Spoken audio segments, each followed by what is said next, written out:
Oh, good. You notice my sign. Yes, I have something very exciting to show you.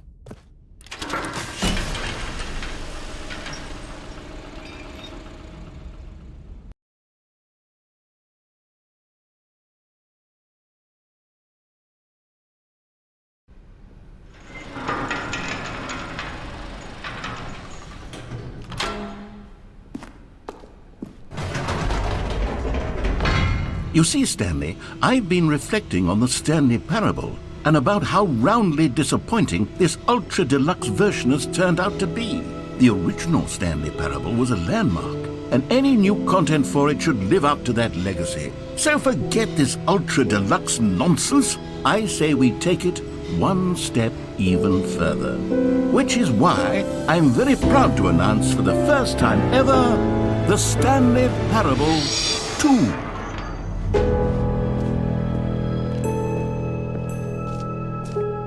Yes, you see, isn't this far superior to a measly re-release with a few minor additions? Think of all the new territory we'll cover with a fully fledged sequel. An entirely new experience, built from the ground up. Why, there are so many possibilities. It could go in so many different directions.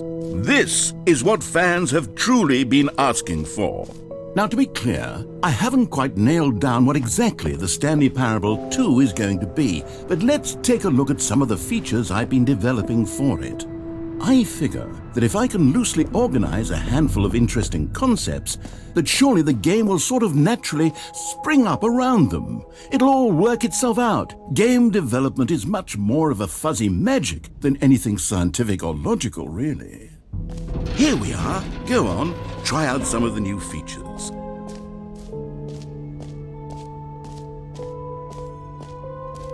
Calling it the Stanley Parable 2 is just so much catchier than Ultra Deluxe, don't you think? Ultra Deluxe? What does it even mean? But the Stanley Parable 2, now that's an artistic statement right there. It's future-oriented. It screams progress and innovation and long-term franchising potential.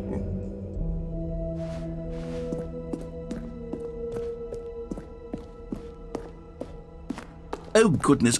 Stanley, this is very awkward.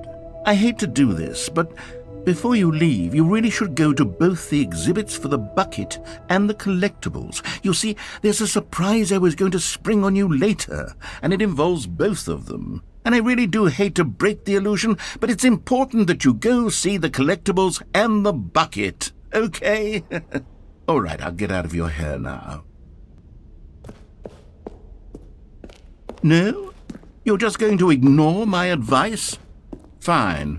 No fun new content for you, then. You're the one who spent money on this game. So, Stanley, what do you think? Do you like all of the new features? Yes, I know it's not exactly clear yet how exactly these features will come together as one single coherent video game, but I can feel it in my soul. It's going to work. There's definitely a good game in there somewhere. Say, let's do an experiment.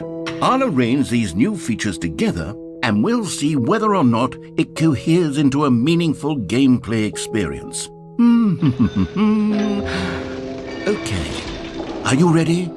Here it is. I give you the Stanley Parable 2.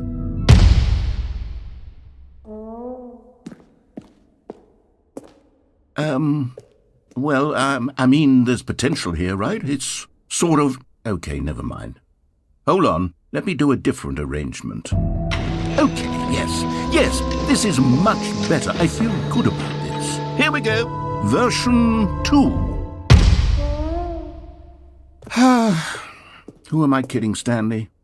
This isn't a coherent video game at all. It's a lot of gags. And I do very much enjoy creating gags, but they don't add up to anything.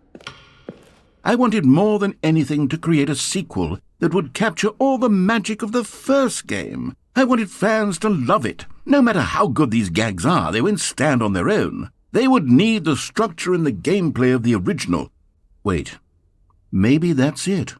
I can take the original Stanley Parable and simply, insert a few of my new features into it. Tastefully, of course.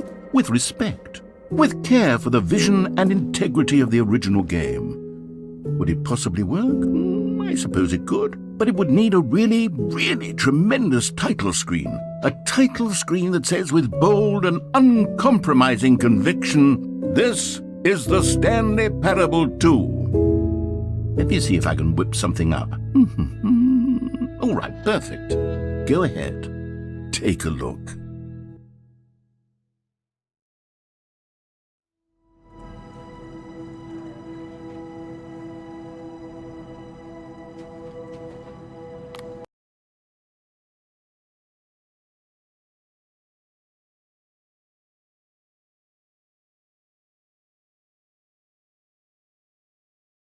This is the story of a man named Stanley.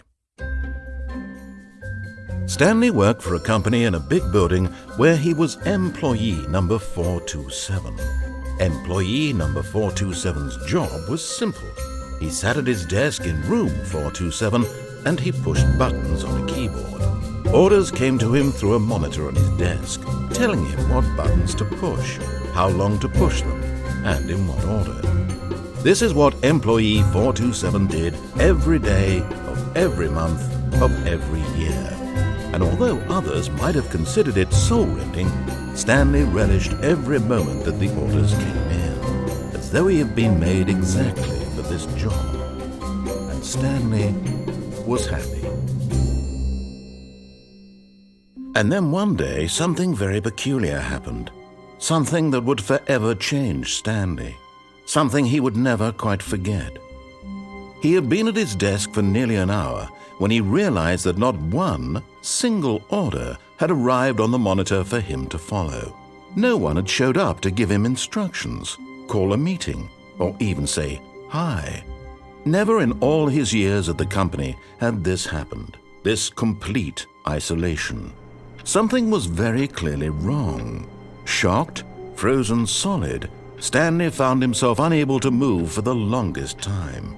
But as he came to his wits and regained his senses, he got up from his desk and stepped out of his office.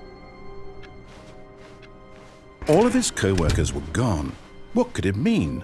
Stanley decided to go to the meeting room. Perhaps he had simply missed a memo.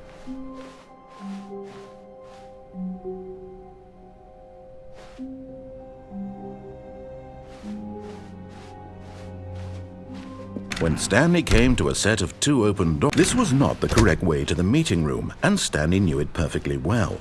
Perhaps he wanted to stop by the employee lounge first, just to admire it. Wow, yes, this room. But eager to get back to business, Stanley took the first open door on his left.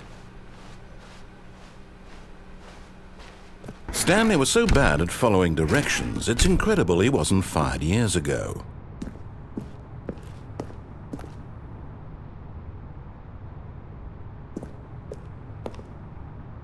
But in his eagerness to prove that he is in control of the story and no one gets to tell him what to do, Stanley leapt from the platform and plunged to his death. Good job, Stanley. Everyone thinks you are very powerful.